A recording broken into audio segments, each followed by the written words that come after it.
Taiwan में Ukraine जैसा माहौल बना रहे हैं पश्चिमी देश। इस वक्त की बड़ी खबर, ताइवान के लिए यूक्रेन जैसे हालात पैदा कर रहा है वेस्ट। वॉर रूस को कमजोर करने के लिए यूएस नेटो का ट्रैप है। कई चीनियों का मानना है कि रूस चीन के हित साझा हैं। चीन की रेनमिन यूनिवर्सिटी के डायरेक्टर का दावा। पुतिन जिनपिंग के बीच इस हफ्ते होगी बातचीत। बड़ी खबर, नए साल से पहले दोनों एक दूसरे से बात करेंगे।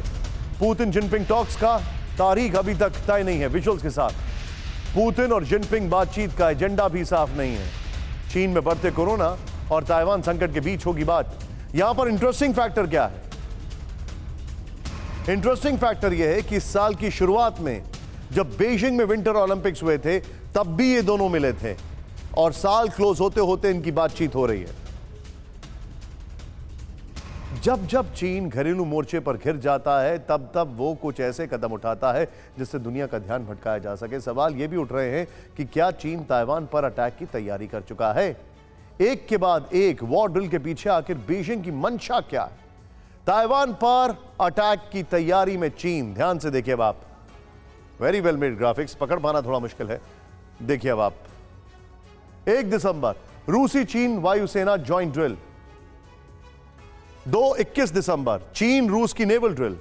25 दिसंबर पीएलए की ड्रिल। 26 दिसंबर ताइवान में चीनी जेट।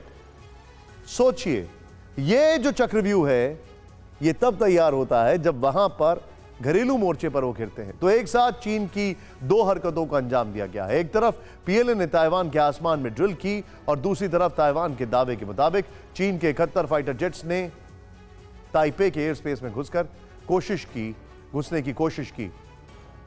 दो तस्वीरें आपके सामने।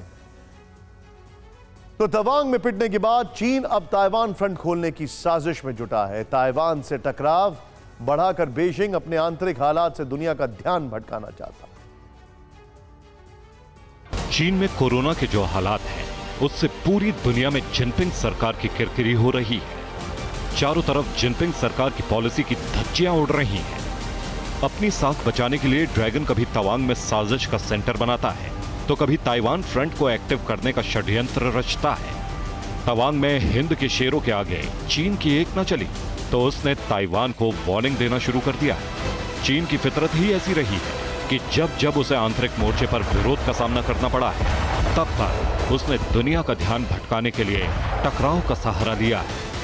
अब जब कोरोना पर चीन एक बार फिर चारों तरफ से घिर चुका है तो उसने ताइवान फ्रंट को एक्टिव करना शुरू कर दिया है। चीनी आर्मी पीएलए की ये ताजा ड्रिल इसकी तस्दीक करती है। पीएलए ने एक बार फिर ताइवान के पास युद्धाभ्यास किया। ताइवान के समंदर में रेड आर्मी ने शक्ति प्रदर्शन कर ताइवान और अमेरिका को चुनौती दी।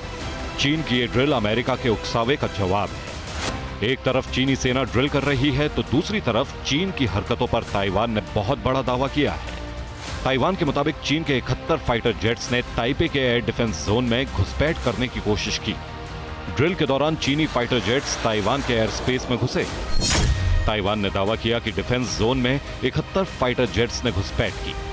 इस पर चीन का जवाब है कि ताइवान के आसपास समुद्र और हवाई क्षेत्र में स्ट्राइक ड्रिल की। ताइवान का दूसरा दावा यह है कि ड्रिल के दौरान चीन ने 71 फाइटर जेट्स तैनात किए। इसके जवाब में चीन ने कहा कि ताइवान और अमेरिका के उकसावे के चलते ड्रिल को अंजाम दिया गया। ताइवान के मुताबिक 24 घंटे में 47 चीनी फाइटर जेट्स ने ताइवान स्ट्रेट की मध्य रेखा को पार किया। तो इस पर चीन ने कहा कि बीजिंग लोकतांत्रिक तरीके से अपनी सैन्य गतिविधियों को अंजाम दे रहा है। इससे पहले 1 दिसंबर को भी चीन और रूस की वायुसेना ने जापान सागर और पूर्वी चीन सागर के वाटर में संयुक्त ड्रिल की थी। यानी साफ है कि चीन आसपास से लेकर समंदर तक ताइवान पर वॉर की तैयारी कर चुका है। आशंका जताई जा रही है कि यूक्रेन के बाद ताइवान का फ्रंट किसी भी वक्त एक्टिव हो सकता है।